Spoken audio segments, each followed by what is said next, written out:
ladies and gentlemen, please welcome President and Chief Executive Officer, Bob Carpenter.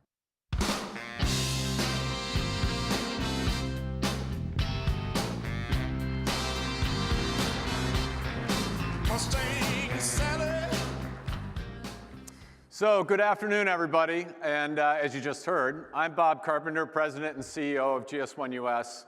And it's our pleasure to be your host in Phoenix for GS1 Connect 2018. Thanks again for being here. And for those of you who are first-timers, welcome. And for those of you returning to GS1 Connect, welcome back. We have a terrific program created by our users for our users with the help of our Community Advisory Board. And we're really looking forward to spending the next few days together here in Phoenix. But first, I want to acknowledge our fantastic sponsors because they make it happen. We want to personally thank them for all their generosity. And without their support, this event would not be possible year after year. So please join me in giving them a round of applause.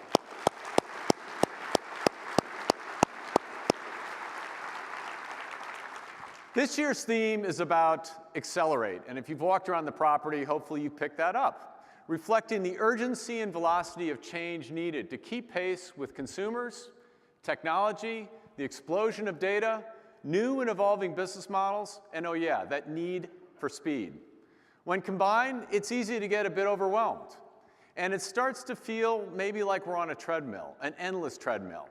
Now, I'm a runner, and I get on a treadmill most mornings. I can control the incline, how fast I go, how much time I want to spend there. I just have to keep putting one foot in front of the other, right? Pretty basic. But it's different if I run outdoors, for example, on trails. I have to be more agile, constantly aware of my surroundings, and thinking about my capacity for speed versus distance. Anyway, you get the point. So it's really similar to how all of us are challenged today in our professional lives, to manage our daily jobs while also making time to think about the future. With the relentless pace of change, we feel the pressure to act, but we also need to think strategically because today's actions and priorities shape tomorrow's opportunities and threats. So over the next 20 minutes, we want to discuss first how business acceleration is made possible when unique identity is implemented. That's where we have to start. And then we'll get into three big ideas impacting our business and why unique identification is foundational to some of today's most exciting opportunities. First, the exponentiation of data, a force to be reckoned with given the acceleration and exponential growth of data we're all generating. More data is either your friend or your enemy, depending on what you do with it. Second, a concept we call new paint over rotten wood. New technology can act like paint, a new coat of paint, but if your master data is poor, you will be replacing that wood and repainting shortly. And third, anything that can be connected will be connected. Standards for interoperability are essential to the consumer Internet of Things. So it might sound like a bold statement, but we believe that the identification of everything makes anything possible. It gets to the heart of who we are and why we're here. And at GS1 US, our role is to help industry standardize identity by issuing unique, persistent, globally interoperable identifiers. Standards make it possible to speak the same language when we identify and describe products. Standards provide structured metadata to meet the exponential needs of transparency.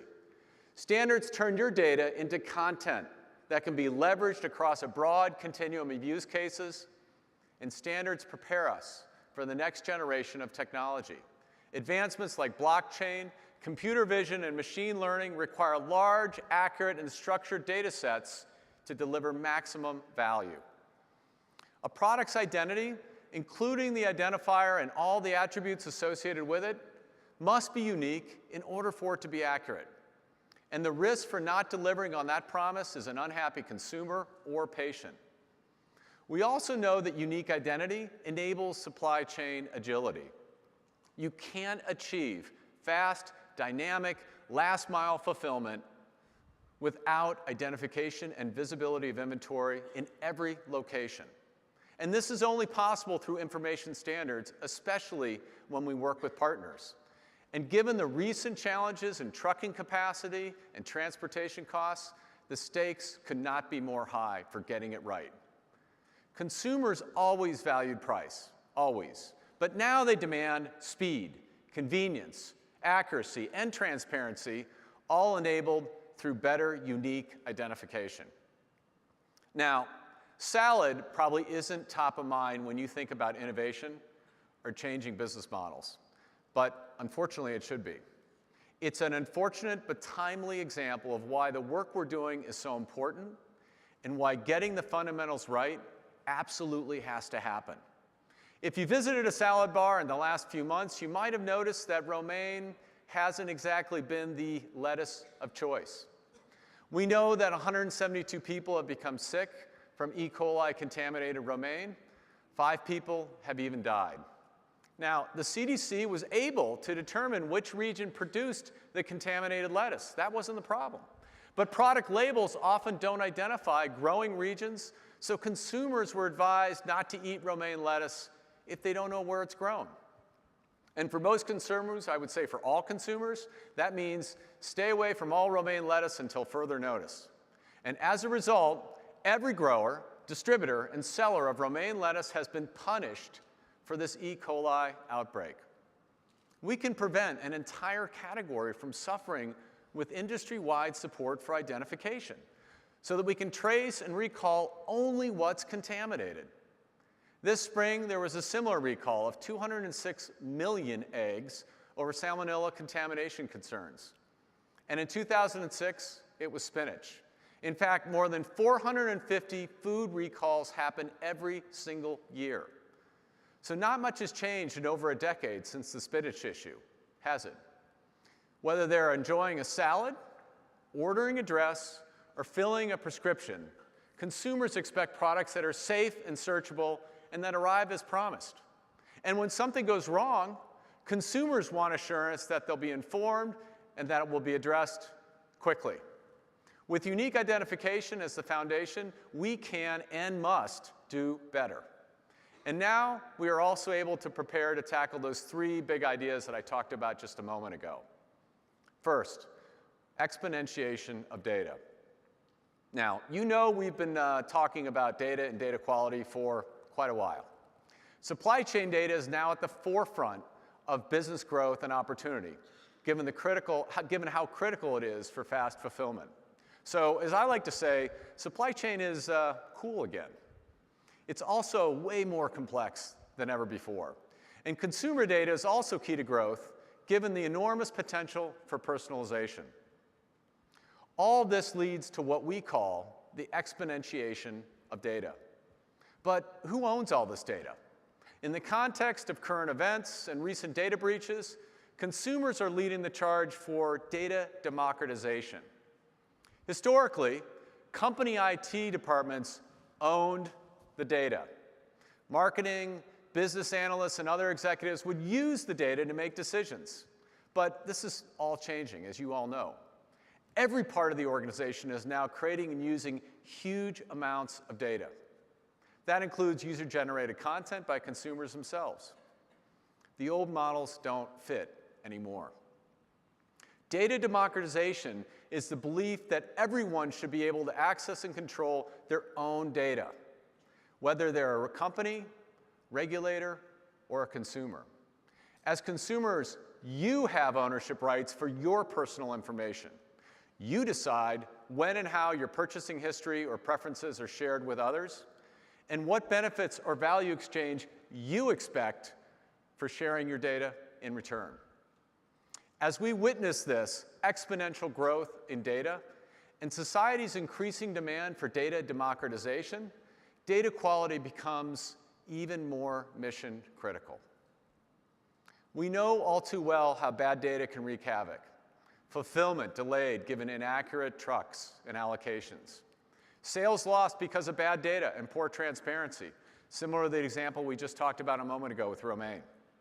And liability, because your digital label is now subject to the same regulations and legal consequences as your physical label. GS1 US recently worked with industry to measure accuracy and completeness between product labels and retailer websites. We found that only 54% of all product attributes were accurate when we compared the physical label to the retailer website. And not a single product, not a single one, achieved 100% accuracy for all attributes on digital listings. So, okay, what do these statistics mean? We still have work to do on the basics. Industry still needs the ability to track all the way back to the farm in a standards-based framework that is readily available and that is easily transmitted in a consistent data format that every system can understand. Organizations doing a good job with data quality, not just in grocery, but across all sectors, are taking 4 key core steps. First, they're standardizing identification with a GS1 Global Trade Item Number, or G10, and using standardized, structured content with trading partners. This is absolutely fundamental. Second, brand owners are registering their G10s in GS1 US Data Hub. And they're maintaining a minimum set of attributes so that Data Hub becomes an identification registry for their product. We're currently adding almost 18,000 new G10s a day to GS1 US Data Hub. Third, trading partners are committing to capture standards-based identification and usage data across critical tracking events as the product moves from the source all the way to the consumer. And we're seeing increasing alignment horizontally across the value chain, which is important because we're only as strong as the weakest link. And fourth, retailers are leveraging that data with their in-store and online vendors to authenticate product identity and preserve unique identification. This is vital, given the risks of duplicate identities or counterfeit product. Today, we have more than 25 online marketplaces and brick-and-mortar retailers using GS1 US Data Hub to verify identity. We know the opportunities for data quality are impressive and can grow retail sales. That's because consumers today evaluate products based on attributes, not just quality or price. It's no longer sufficient to know that someone likes yogurt. You really need to know, in my case, that the consumer likes 6.3-ounce organic, Icelandic, coconut, or black cherry flavored yogurt. Complete, accurate data helps you tell a better story about the products you sell and helps you personalize that message for each individual consumer who buys. In a world of data exponentiation, your data needs to be an asset, not a liability. Personalization and democratization of data trends will punish companies that cannot keep up. Our second big idea, new paint over rotten wood. Yep, that's my analogy for what happens when emerging technologies are paired with bad data. Not only is data increasing exponentially, technology is evolving at an unprecedented pace. And sometimes we place too much faith in new technology solutions, seeing them as a panacea for every single problem. In our view, this can be like a fresh coat of paint on rotten wood. That paint can temporarily restore the appearance, but the problem resurfaces pretty fast. And if we don't address it over time, it's going to create structural issues for our entire company. So we have to address the root cause and not just the problem. When innovative technologies are paired with bad data, guess what? You just get bad data shared in more innovative ways. That's it. The universe of emerging technologies can be exciting and a bit overwhelming, for sure. We get it. Artificial intelligence, autonomous devices in vehicles, blockchain. We've talked a lot about blockchain this week. Virtual and augmented reality, computer vision, voice recognition. And none of us wants to get left behind. But it isn't always clear where to start and how to realize the greatest value. And we know that making the wrong decision can be very costly. We all appreciate that new business growth will indeed be driven by e-commerce and digital, no doubt. But we need to realize the importance of getting product identification and identity right in order to participate in this promising future.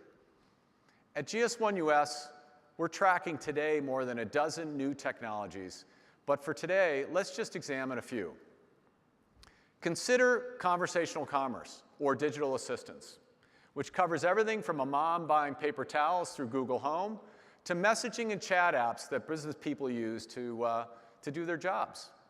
Conversational commerce represents the fastest adopted consumer electronics technology ever.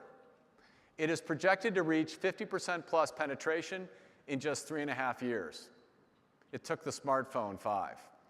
In fact, recently, Kleiner Perkins put out a report by Mary Meeker, who many of you know, and she talked about the explosive growth of digital assistants. 30 million devices sold by Amazon Echo alone, and over 30,000 applications supported by Echo today. Incredible. And it's estimated that voice will account for 30 to 40% of interactions across devices in the next 3 to 5 years. We're not talking 10 years, 3 to 5 years. So while the technology is nothing short of amazing, industry should also be discussing the topic of open versus closed ecosystems right now. Why? Because there comes a time when it is too late to make an ecosystem open when a few closed players are so far ahead. Open ecosystems keep you connected to your shopper and keep consumers in control for when and how they want to connect with your brand. And open ecosystems are contingent upon standards for globally unique identification and interoperable methods for data sharing that support that human-machine communication. Another example is blockchain, a powerful technology pioneered for cryptocurrency that leverages open, oftentimes private, decentralized ledgers to build trust for transactions between unknown parties. Recently, there's been an uptick in pilots investigating blockchain's capability for food traceability or prevention of counterfeit product in pharmaceuticals. Walmart has a highly publicized blockchain pilot to improve food safety, leveraging IBM's technology. And DHL and Accenture are partnering to explore how blockchain can address authenticity in the pharmaceutical market, where nearly 30% of products sold in emerging markets are counterfeit. GS1 US has been fortunate to be included in many of these discussions. But what pilot participants are discovering is that while the technology behind blockchain is extremely promising, we can't realize material business value without ensuring the data is accurate from everyone. This requires that we have critical mass participating across a broad, diverse ecosystem of industry participants. So in the case of food, this means from the small grower to the packer to the distributor, then the retailer, and of course, ultimately the consumer. Unless we have easy-to-adopt, industry-wide participation using common standards, we risk creating an immutable, blockchain-based ledger that's simply faster at sharing bad data. DHL and Accenture reached the conclusion that blockchain success really depends on all parties working together to transform those legacy business processes. And we couldn't agree more. Now, last technology, computer vision. A technology is becoming more sophisticated with the information source from product images increasing at an unprecedented rate. We expect technology advancements will make it possible to scan an image and tell the consumer lots of different things, where the product was made, how much it costs, when it expires. And Amazon Go is a good example of how absolutely transformational this can be. However, we believe advanced computer vision will need to resolve to a registry of product identifiers that can point to accurate metadata. Ultimately, while technologies may bring breakthrough innovations, getting them implemented and realizing their value requires some age-old investments in collaboration, industry standards, and accurate data sharing of master data and attributes across all trading partners. As companies explore and adopt emerging technologies, it's imperative that we think about leveraging and extending standards for unique identification from the physical to the digital world, helping us realize economies of scale, interoperability across systems, and developing open ecosystems. So we've talked about the exponentiation of data and emerging technologies, both of which lead us to the growing realization that anything that can be connected will be connected in the Internet of Everything, our third big idea. The number of connected things has already surpassed the global population by a long shot. And by 2020, Gartner expects there to be at least 20 billion IoT devices deployed. And many are predicting that to be highly conservative. So all of this can have a significant impact on economic performance, environmental sustainability, and even health outcomes. Working with McKinsey & Company, we estimated that 40% of total value creation from IoT depends on the ability of devices to connect to each other, to systems, and to networks. Allowing these connected devices to share data across systems seamlessly.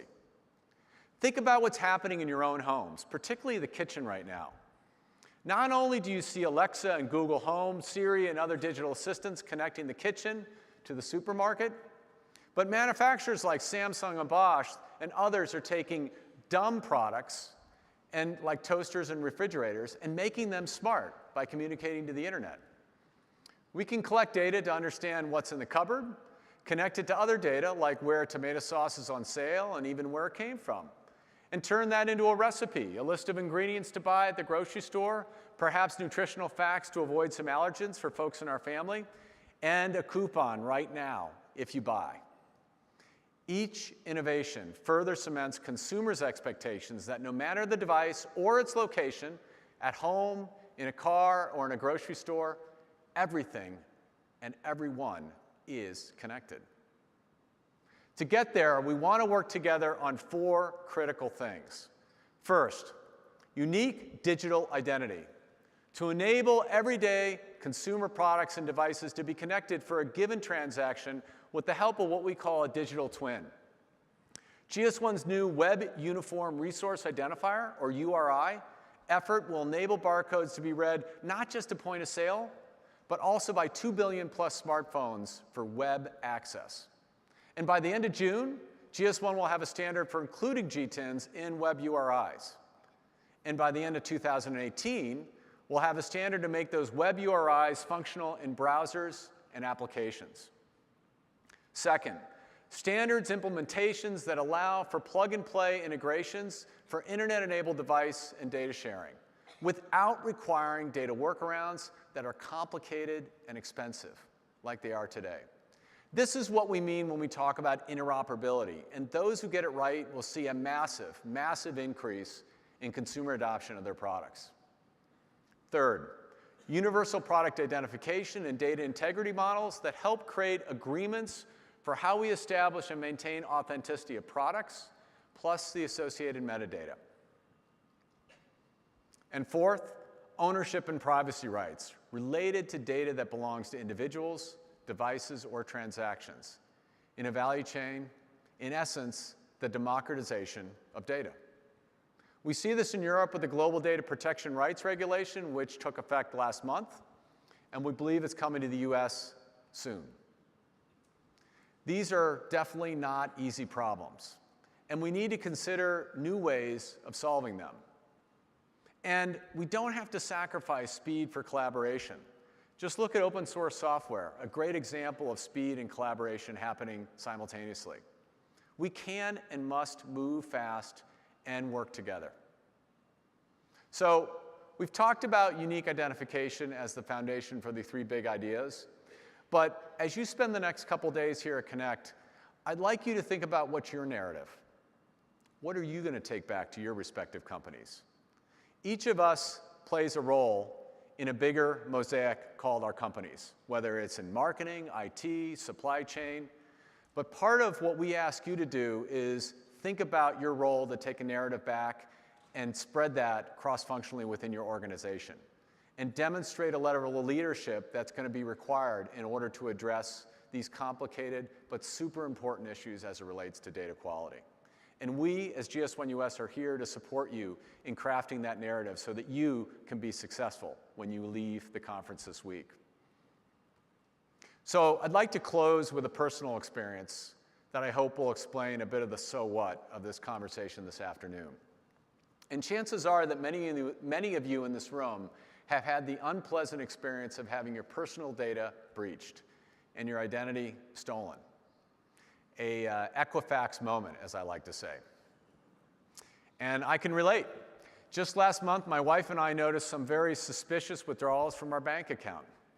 We immediately stopped payment on the withdrawals, went to the bank and canceled the account, and went through the arduous, painful process of changing our account information everywhere. Now, about a week later, a light bulb went off when our daughter reminded us that we had previously approved these withdrawals for her rent at college.